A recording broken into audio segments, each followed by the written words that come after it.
আমি স্বচ্ছ। আজ তোমাদের সাথে ডিসকাস করব জবের future in this AI world. একটা সময় ছিল যখন ইন্ডিয়ান আইটি কোম্পানিগুলো ইন্ডিয়ান ছেলে মেয়েদেরকে মানে পোভার্টি লেভেল থেকে একটা মিডিল ক্লাস যাওয়ার সুযোগ দিয়েছিল।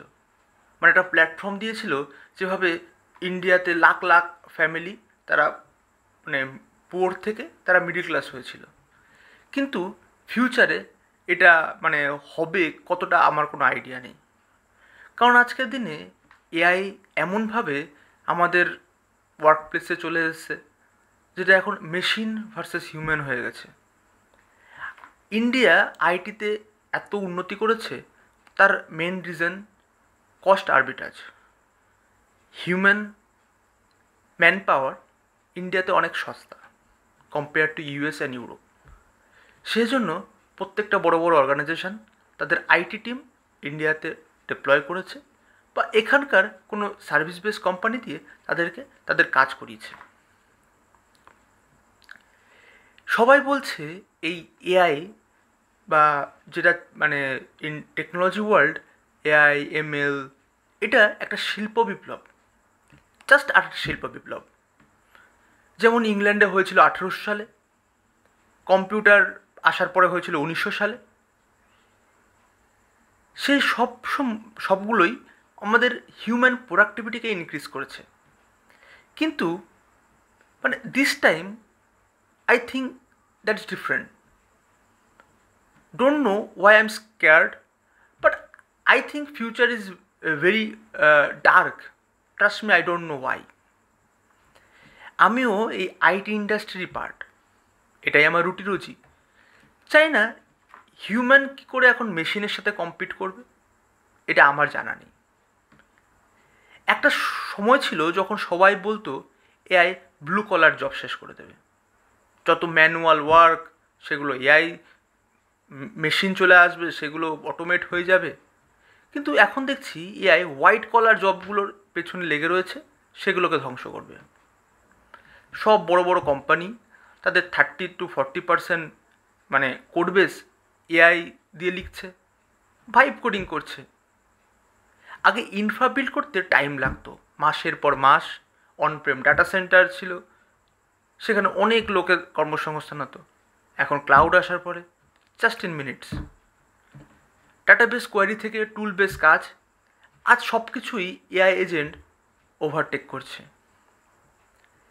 এক্স রে থেকে সিটি স্ক্যান, এআই মডেলগুলো 90% অ্যাকুরেসির সাথে বলে দিচ্ছে মানে কী রোগ।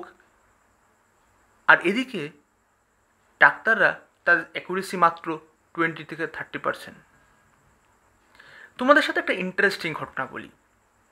একটা কোশ্চেন সেট আছে, মানে কোশ্চেন সেটটার নাম হচ্ছে হিউম্যানিটিস লাস্ট, মানে কোশ্চেন সেটটা হচ্ছিল তোমার হিউম্যানিটিস লাস্ট কোশ্চেন, এরকম করে একটা মানে সেট আছে। সেটা মানে 2500খানা কনসেপচুয়াল কোশ্চেন তাতে আছে। ওয়ার্ল্ডের টপ 5% পিএইচডি হোল্ডাররাও 5%-এর বেশি প্রবলেম সলভ করতে পারছে না। অন্যদিকে এআই মডেলগুলো সলভ করে দিচ্ছে 25%-এর উপরে। মেবি নেক্সট ইয়ার কোনো নতুন অ্যাডভান্স এলএলএম আসবে, কোনো নতুন ট্রান্সফর্মার মডেল আসবে, বা তাদেরকে নতুন ডাটা দিয়ে ট্রেন করা হবে, বা নতুন কোনো জিপিইউ, নতুন কোনো হার্ডওয়্যার আসবে, সেটা 50% প্রবলেম সলভ করে দেবে। তাহলে হিউম্যান আর মেশিনের সাথে কম্পিট করবে কী করে, কারোর জানা নেই। আগে কোম্পানিতে 5টা ওপেনিং হলে এখন হবে মাত্র 2টো। ওই 2টো লোকই এআইয়ের হেল্প নিয়ে মানে বাকি 3জনের কাজ খেয়ে নেবে। কোম্পানির নাম দেবে রিস্ট্রাকচারিং অ্যান্ড এফিসিয়েন্সি। আজকের দিনে গোস্ট হায়ারিং প্রচুর বেড়ে গেছে। নকরি খুললেই একটা মানে কোনো একটা সাবজেক্ট লাইন দিয়ে সার্চ করলে তুমি দেখবে লাখ লাখ হাজার হাজার জব, বাট কোনো কল আসে না। সব মেজর প্রোডাক্ট বেস কোম্পানিগুলো ছাঁটাই করছে, ডেভেলপার থেকে টেস্টার, অফ স্ট্রিম, এইচআর, কেউ বাদ নেই।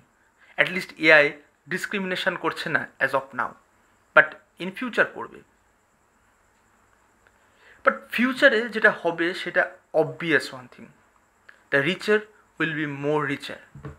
সেই জন্যই তো মার্ক ভাই 800 কোটি টাকা বোনাস দিয়ে মানে তারা নতুন মানে অন্য কোম্পানি থেকে পোস্ট করে এমপ্লয়ি নিয়ে আসছে। তারা যেটা দেখতে পাচ্ছে সেটা আমরা দেখতে পাচ্ছি না, কারণ তারা এই ইন্ডাস্ট্রির ওল্ড গ্যাংস্টার। তারা জানে নেক্সট 5 ইয়ার্স 10 ইয়ার্স কী হবে, তাই তারা আজকের দিনে ইনভেস্ট করছে। তো তারা মানে highest return they will gate.